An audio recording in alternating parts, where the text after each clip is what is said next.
A jail, job cuts, savings in office leases, and even using the printer less. These are some of the cost-cutting measures the Northwest Territories government says they'll implement. On May 24th, Finance Minister Carolyn Wozniak tabled the 2024-2025 operating budget. The operating surplus sits at $294 million, with $2.6 billion in revenue and $2.22 billion in spending. This year will see $48.4 million in cuts across departments.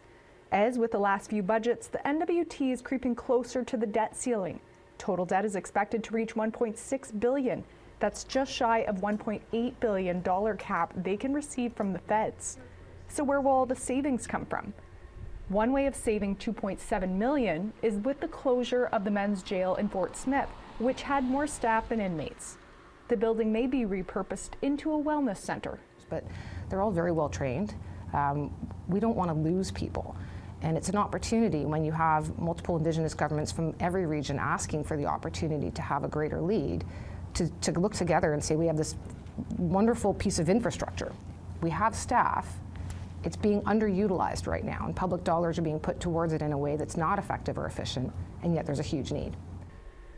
The budget proposes cutting 91 public sector positions, reassigning positions that are currently filled.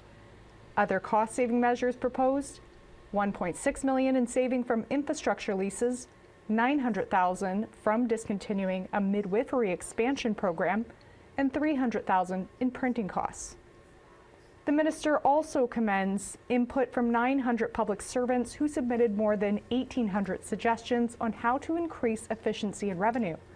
That employees emphasized was highlighted, was literally highlighted in blue to all of us so that we knew that feedback and where it had come from. So it really was quite front and center. And some of what was suggested, again, not being ribbon cutting, one of my sort of favorite things is fleet management, is actually having consolidated fleet management, and that was highlighted from staff. What does it mean I'll get to your question now, but what does it mean in terms of, the system? With the closure of Diavik Diamond Mine in 2026 and the NWT's reliance on public service jobs, the minister says diversification is key. I don't even want to venture a guess as to how many budgets and how many years and how many assembly cycles there's been efforts to sort of quote-unquote force a diversification of the economy from government to the private sector. The private sector is the best placed entity to diversify the private sector, not. The government can't create an economy or create a sector. We can be there to fill gaps.